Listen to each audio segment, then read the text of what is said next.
How's it going, y'all? This is the first of a small series I'm working on. In a nutshell, it's designed to introduce the Constitution, the purpose of government, some of the history that went into why the Constitution, as well as the Declaration of Independence, are so important. And I'm also going to totally destroy a lot of nonsensical BS that is being crammed down our throats. It's not true. And it all starts with this. But before we get started, if you're hearing noises in the background, little popping noises, my neighbors are actually having a fireworks show in the middle of a rainstorm. Imagine that.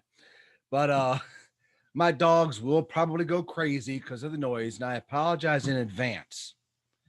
I'm trying to edit the sound out, but this is an important series I really want to get out there. So without further ado, let's go ahead and get started. Okay. First and foremost, the purpose of government and why is it needed? This is a question a lot of people ask. What's the purpose of our government? Why is it needed? What's going on here? The purpose of government after the Revolutionary War, our founding fathers knew we had to do something to protect ourselves. We no longer had the flag of Britain to protect us. So in 1777, the Articles of Confederation were written. Basically, in a nutshell, let me get my notes here. The Articles of Confederation gave each state its own sovereignty, freedom, independence, and the power and jurisdiction with the rights in which the states had delegated to themselves. Translation: states had all the power. States had all the power under the sun. This kind of led into a small problem. We all knew that the founders wanted a small government, but they also wanted to guarantee that we weren't going to turn into the tyrants we just left in Great Britain. Well, if you give states, individual states, all the power in the world, well, that's what they started to become. Around 1787, when the Constitution was written, our founders took from both documents the Articles of Confederation as well as the Federalist Papers written by Alexander Hamilton as well as James Madison. The Articles of, I'm going to say that again, not the Articles of Confederation, excuse me. The Federalist Papers are found on my website. I suggest you go take a look at it. There's a lot of important information on there. Okay. But our founders took the Articles of Confederation as well as the Federalist Papers and kind of combined the two to make this small established government that was needed for the protection of the new established United States. But there's one thing they wanted to make damn sure of: the foundation of the new government was this: equality and consent. The idea of natural rights come from the principle of equality because all men are created free and equal. Humans have the natural right to liberty from which all other rights are obtained. The principle of equality is understood as moral in two ways. It provides the foundation for natural rights that people owe each other. It established that no man has a right to rule another without consent. And according to our founders, the government by consent is established through a social concept in which a group of people agree to a form of government and accept its rules. After the social compact, the consent of the governed is maintained through regular elections. The foundation of this country is that all men are created equal. All men are, all persons are entitled to life, liberty, happiness, and property. That's the foundation. They're God given rights. Government does not give you these rights. God gives us these rights, and they cannot be taken away. And that's the foundation of our government.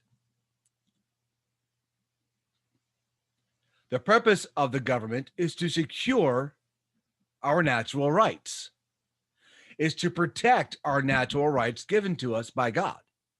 That's why government needs to be small. Our founders knew absolute power corrupts absolutely. Therefore, the government needs to be small and contained and ruled by the people, us, we the people. They also knew that government's duty is to protect the people from harm, their life, liberty, and property. And they do this in two different parts: protection against outsiders through foreign policy and armed forces. Their obligation is to protect the borders of this country from other nations who wanted to conquer us, who wants to conquer us, who wants to destroy us from within, or declare war and destroy us from the outside. They also have to protect us against fellow citizens through creation and law enforcement. Creation and enforcement of criminal law enforcement. This is summarized in as equal protection of the law and the due process of the law.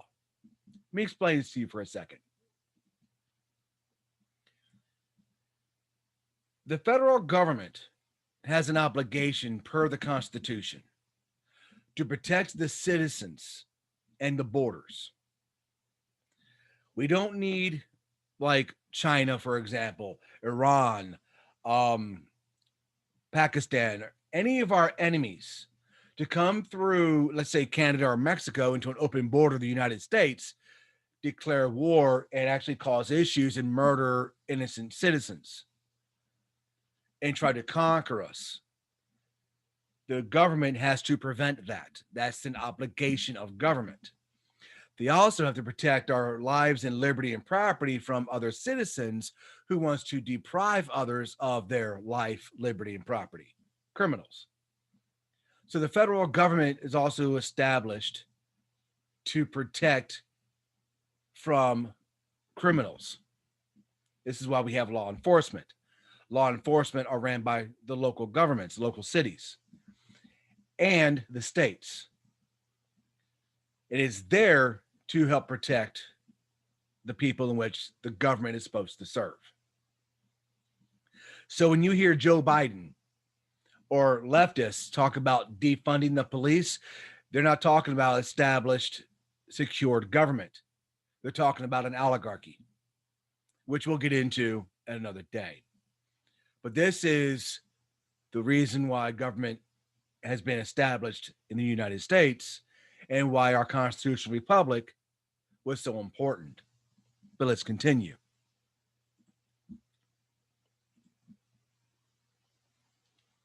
Come on, computer. Here we go. The political principles of the American Revolution are universal. Yet, the founders knew that liberty can only be secured if the people have a certain character. Do you understand what that tells you?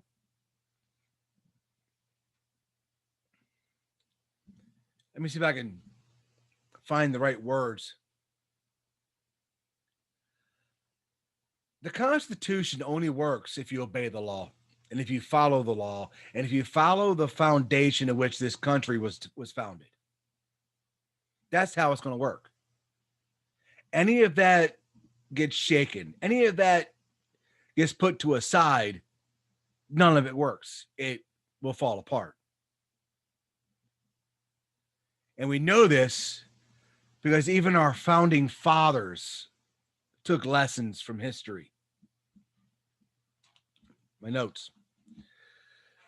Our founding fathers looked back at history. What did the Greeks do? What did the Romans do? What did they do wrong? What led to their collapse?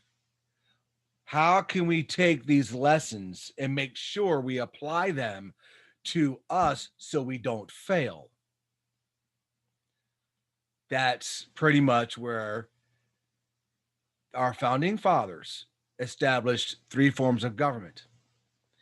They also realized, I'm going to read you here as well, government is only conceded in order to secure the natural rights given to us by God. And the separation of powers is a necessity to balance the government. These are lessons that they've learned looking at other nations that has fallen in our history. To secure the basic conditions necessary for prosperity, to establish commerce that helps us thrive. They want to make sure that the citizens as well as the government can actually function together and work together to allow commerce to be easily obtained. They also wanted to make sure, let me get back to me for a second. They also wanted to make sure that the federal government was never meant to be big. They learned from the Romans. They learned from the Romans, the Roman Empire, who decided we need to be able to make sure that our citizens in poverty are taken care of. We got to take care of them. So they started a welfare program that helped collapse the Roman Empire. So our founders saw this and said, well, we need to make sure that our citizens that are in poverty are taken care of. But if we make the government do it, then they'll rely on the government for everything. And that's not what the government's designed to do. The government is designed to be the protector from other nations and have a very small role in people's lives. So what was our founders' idea and solution to helping those in poverty? They wanted the private sector to do it. So they really pushed for the private sector to get out, private citizens and small businesses to get out and help those who are less fortunate, making them do some volunteer work, small little working 1 or 2 days a week to earn a little bit of an income, helping them, with food and shelter. All of this came from the private sector, the outside of the government sector, so to speak. They relied on small businesses and the communities, especially the communities, to help take care of the poor and the less fortunate. And for a while, that worked. We'll get into what possibly changed that and some of the changes that created a problem later on. But I digress.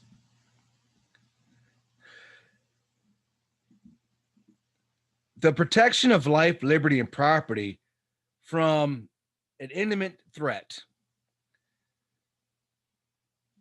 They basically wanted to make sure, like I said before, our country was protected, one nation. They also wanted to make sure that insurrections and instabilities and internal fighting was squashed as soon as it comes up. One of the things we cannot have is insurrections or internal fighting or instability, especially at such a new age. I mean, we're looking at late 1700s, early 1800s. The country was still new and extremely vulnerable. They had to make sure the boundaries were there. The protection was there. The Constitution as a whole is basically an agreement between government and states to establish a just government and equal protection with limited government. They also looked at what makes our government different from what we've learned in the past and the other governments. Remember I told you about the Federalist Papers? Federalist Papers 9. Alexander Hamilton, quote, the regular I'm sorry, can't read my own handwriting. Imagine that. The regular distribution of powers into distant departments. I'm sorry, into distinct departments. Look, my handwriting is chicken snot, y'all. I apologize. Let me try this again. The regular distribution of powers into distinct departments, the introduction of legislative balances and checks, the institution of courts composed of judges holding their offices during good behavior, the representation of the people in the legislature by deputies of their own election. What he's saying here is we need independent judges and a legislative branch that can, one, make sure there's a balance of power, and two, we need a branch all by itself that creates laws. So as we look into what went wrong in history, our founding fathers, we need to implement separation of powers, checks and balances, independent judiciaries, and representation. The citizens need to be represented in their state and federal governments. And how we do that is by local elections and checks and balances. 3 branches of government. 3 branches of government from a state level and a federal level. What are these 3 branches of government? 3 branches of government. Come on, computer. The 3 branches are the separation of powers, 3 branches. Legislative, the only branch that writes law, whether it be federal or state. That's Congress and our state legislations. The federal government has these 3 branches for one reason only: to protect the people and the nation from tyrants. Again, our founding fathers wanted nothing to do with a repeat of George III. So this is why they established this. The Constitution, in the very beginning, the first few articles, illustrate in detail what each part of the branches of government is required to do. I'm going to go over that with you as well here. The legislative branch in Congress writes bills. This is how it happens. Let me go to me for a second. Let's go to me. First thing that happens is you have an idea. You take the said idea and you throw it around to see what sticks in what is called a committee. In the committee, they write it out as a bill. If the committee agrees to this, then it moves forward onto the floor. Once it's on the floor, it is now debated. You got your Democrats and Republicans talking about the good, bad, and the ugly about said bill. Then they vote on it. If it passes the House or the Senate, because both of them work the same way, then the bills get transferred to the other side of the branches. Senate does the same thing. Same way the House does. Bills are created inside of committees, written out in the bills, debated upon, voted on, transferred to the other side. Once these bills are passed from both houses, House and Senate, it then goes to the president. And we'll talk about that point in a little bit. But Congress, according to the Constitution, has another purpose as well. The House is considered the purse. It controls the finances of the government. At the same time, if a president or an elected official breaks law or does something that goes totally against the Constitution or violates laws, federal law, and deprives people of their life, liberty, or property, then they need to be impeached. Impeachment works.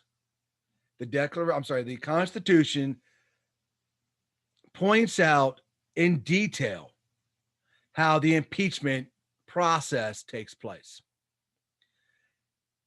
Just like a grand jury, the House of Representatives acknowledges and goes over the evidence of said impeachment. They go through all the evidence, talk to the witnesses. If there is actual proof, there's physical proof that a crime has been committed, then the articles of impeachment gets voted on and it gets moved over to the Senate. It is February 6th, 2021. Donald J. Trump has been impeached to this point twice, and both times were illegitimate.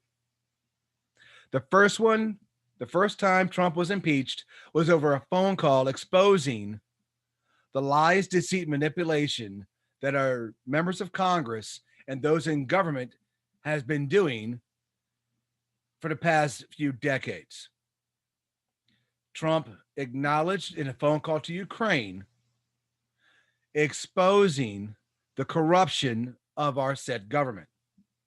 Those in government wanted to protect themselves, so they impeached the president under fraudulent terms, meaning the impeachment was under false pretense. That's why the Senate failed to do it. The impeachment never took place, the first one. The second one that we're going through right now with Joe Biden in the White House, Donald Trump is no longer president. Now, impeachment is only required to remove a sitting president or a member of Congress. Actually, it's pushing more toward a sitting president according to the Constitution. But I digress. The grand jury part that happens in the House was nonsense. There's no evidence that was submitted. No evidence was given. This is all opinion-based and feeling-based. There was no evidence. Therefore, this impeachment is a farce. Donald Trump's not even the president anymore. But those in government, in leadership, and the Democrat Party voted to impeach the president, Donald Trump, even though he's no longer the president, over political reasons. This is where it gets dicey, because they took the articles of impeachment that they had the numbers to pass and they moved it over to the Senate. Well, again, Trump's not the president.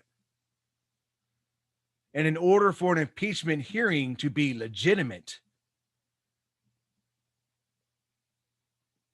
a member of the Supreme Court, the Chief Justice of the Supreme Court, to be exact, has to be present.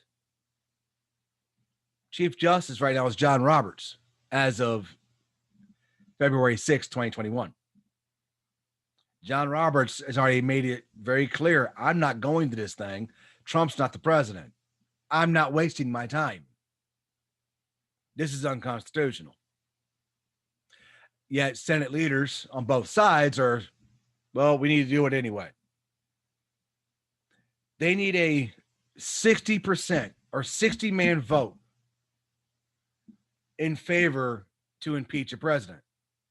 They don't have it because members of the Republican Party are even saying this is ridiculous. It's a 50-50 right now in the Senate. 45 Republicans has stated this is nonsense. 45. That means if 55 vote against Trump for impeachment, which is the removal of the president, there are still 5 votes shy. but it means nothing in a trial scenario if the Chief Justice is not present. It also makes it very clear the Constitution is not being followed whatsoever. Also, in the legislative branch, only the legislative branch has the ability to create election laws per the Constitution. Legislative, whether it be federal or state, doesn't matter. Only the legislate has the power to write laws. I mean, there we go. Let me move that down. There you can see it. All right. Let's move on.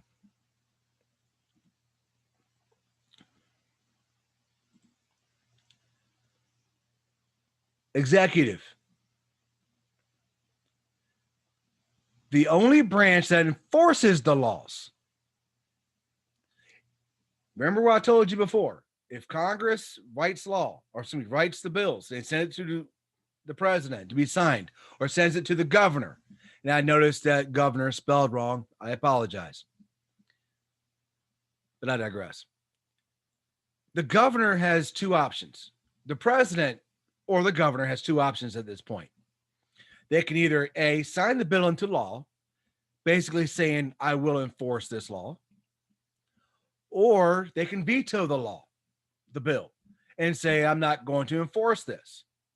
If the president or governor decides to veto said bill, then the legislative branch at that point can go, we're going to override you then. If they have the votes to override a veto, I believe it's 60%,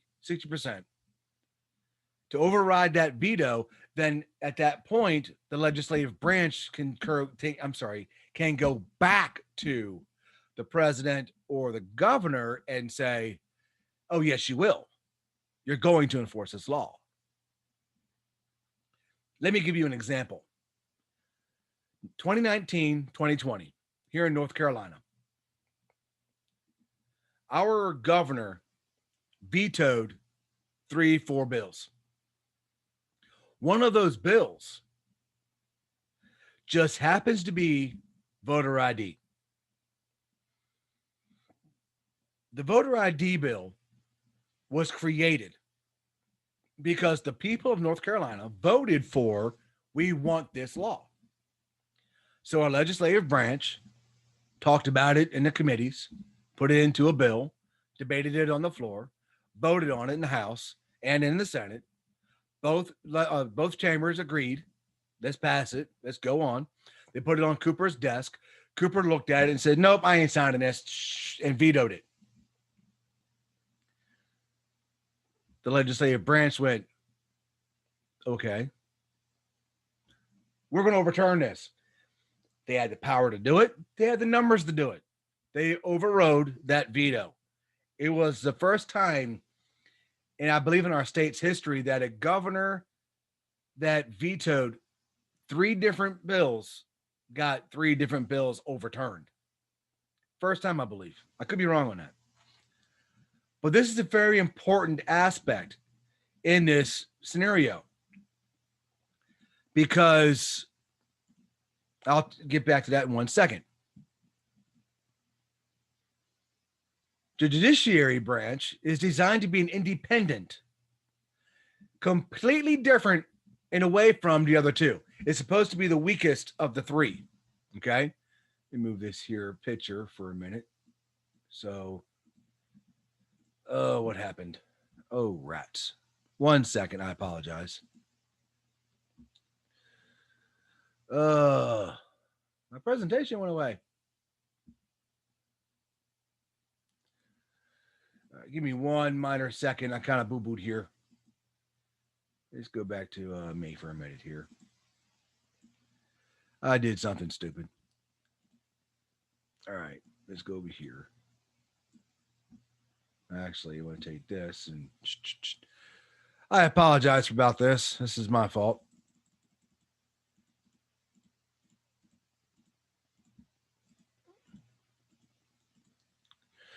All right, the judiciary. Let's go back to the judiciary for a second here. Let's go. Let's move this here like that. There we go. Okay. Nope. There we go. All right. The judiciary branch.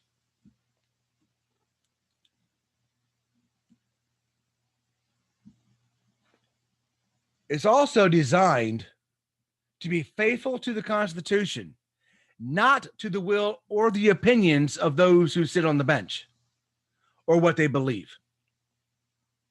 Translation. If you have 4 liberal judges like we do right now in the Supreme Court out of 9 seats, those liberal judges will not look at anything 98% of the time in a constitutional point of view. They look at it from a liberal, progressive point of view, and they will legislate as such. That is not how the Supreme Court is designed. Let me give you another example. When I told you, let me go ahead and move this here. Here we go. When I told you about this voter ID law that Cooper vetoed and our legislative branch overruled, Governor Cooper actually, before the 2020 election, took the vetoed bill that he took that just got overridden and handed it over to the legislative branch and his friends in the federal court system. A federal judge, a leftist judge, took this bill and said, "Oh, you can't make this law. This is unconstitutional. It's racist." You know, these progressive leftists love that word racist. So what this judge did not fail to understand is what the consequences of that action was. Stating that voter ID is unconstitutional because it's racist violates now federal law, because in one sweep of a pen, this judge just stated show an identification for alcohol, show an identification for the tobacco, show an identification to buy a firearm, show an identification to prove your identity, opening up a bank accounts, show an identification purchasing a car, show an identification, period, to obtaining your taxes, to entering secure buildings. Doesn't matter. It's all racist now. All of it. But I know that's not what the judge's intent was. He was just trying to shut down voter ID, which is in itself unconstitutional for one reason. It is not the judiciary's obligation. The judiciary branch, the court system, it's not the court's obligation to write election laws. It's the legislative branch's obligation per the Constitution. Therefore, the North Carolina legislate followed the Constitution accordingly. I found out recently that our state Senate, pushed it up to the next level. They basically told this judge, I'm not going to agree to this ruling. We're going to go over your head. So they moved it to the next circuit court. Three panel judges. One was appointed by Barack Obama. 2 appointed by Donald Trump. All 3 said that the actions of the lower court was unconstitutional in itself. Stated that, again, the legislative branch of North Carolina did their jobs accordingly. This has been passed. 2022, we get voter ID. I do not see pushback whatsoever from anyone else in our legislative branch when it comes to executive orders. Now, let's talk about executive orders for a moment. Okay. This is an important discussion to have right now. What is an executive order? Excuse me. An executive order is not mentioned anywhere in the Constitution because executive orders came to pass after the turn of the century and early 1900s through, I believe, and I could be wrong on this, I have to triple check it, but I believe it was either Woodrow Wilson or Theodore Roosevelt, one of the two. Either way, it was a progressive that introduced the executive order. Executive orders were designed at the time to only influence the government. Give you another example. Let's pretend that there's a major hurricane coming. Let's not pretend it. Let's use an actual situation. Again, North Carolina. Governor Cooper wrote an executive order. We need to free up resources and prepare for this hurricane coming 2 years ago. That enabled the state government to prepare what they needed to prepare for the incoming hurricane. On top of that executive order, he also declared a state of emergency that freed up even more resources for the hurricane that was coming. That's what executive orders are supposed to be for. Nowhere in the Constitution does it say that the executive branch can write laws. We just discussed this. Only the legislative branch has the power to create laws. That's it. Nowhere else, nobody else, nowhere, no one else. Not executive, not judicial, not happening. Governors and presidents, Supreme Courts, or anybody in the court system has the power to create laws. Policies are not law. And the reason why this needs to be addressed is because, A, we have governors, especially here in North Carolina, that violated constitutional law, the 14th Amendment. Any elected official does not have the power to violate the life, liberty, and pursuit of property from the citizens in which they serve. The actual establishment of government and its purpose to protect life, liberty, and pursuit of happiness as well as property. All this got violated over a virus. A virus that was around, not Corona, but it was another deadly virus pandemic when the Constitution was written.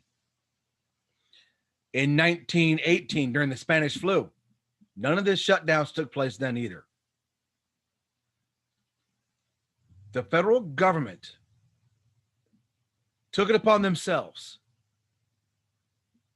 to try to mandate policy into law. Dr. Fauci, wear a mask.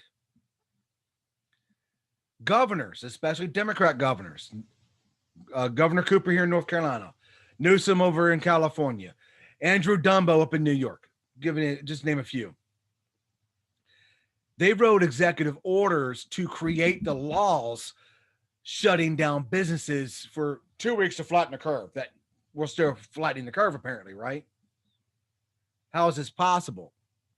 It's unconstitutional. You cannot take away a person's right to life, liberty, or property. You shut down his business, he doesn't have the ability to have property. You are denying him his liberty rights. But none of that matters because of a virus.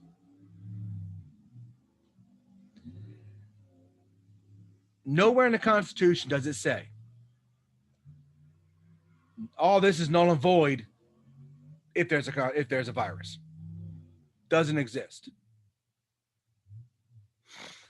I live out in the country, y'all. Our neighbors are crazy. Just saying.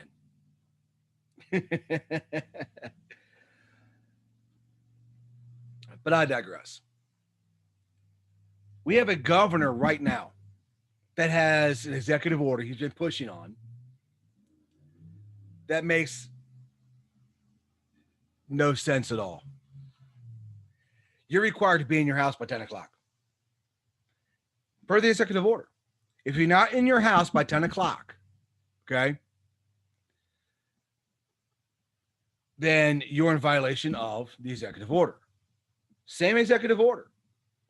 If you're not wearing a mask in a business, then the business can be held accountable for you not wearing a mask. At the same time, they can be fined. They can have strikes. And if there's enough fines and strikes, then they can bring in the health department to shut down said business. This is all part of the executive order. Wait, what? That denies the citizens the right of liberty, property. They don't care. I don't see anywhere anyone in our state legislation pushing back on this. This is not law. Nowhere, nobody, no one wrote a law that says you're required to wear a mask or this is going to happen. When this executive order was written, somebody in our legislative branch should have said, dude, really? No. And challenged it. It's not law. The judiciary could have said, I don't think so, Roy. Yeah, this ain't going to fly, man. Sorry. We're not doing this. No pushback whatsoever. Why? Isn't it the legislative branch's obligation to push back on unconstitutional laws, unconstitutional bills, unconstitutional executive orders? They didn't write it, so how can it be a law? But yet the American people are accepting this as a norm. This isn't normal. This isn't how it's supposed to be. I hope that this small introduction to our constitutional republic and Constitution 101, as well as how the government works and the purpose of it, is helpful. None of this is being taught to our schools. None of this is being taught to our children. And I think it needs to be addressed. Please feel free to share this with your kids. If you have any questions, please comment. Again, if you go to patriots4libertymedia.com, my website, you will find on said website all the documents that you need. Declaration of Independence, the Constitution as a whole, the Federalist Papers, the writings of Thomas Jefferson. These are things you really want to do your own homework on and research. The more you know, the better you are. Knowledge is power. Become powerful. Friends, I'm going to end this small little discussion here on that note. But before we leave, like always, please pray for our president. Pray for our elected officials. Pray for our country. Ask God to forgive us for our wrongdoings, especially as a nation. And if you're not right with God, you're the only one that can change it. I hope to do another actual video on the news politics that's been happening as of late. But I'm also going to continue on with this series as well. There's a lot to cover here. And hope you guys stick around for it. So make sure you subscribe wherever you're watching this at. And I appreciate you taking out the time to watch me talk to you about a very important subject. So until I see y'all again, have a very blessed evening. Good night, y'all.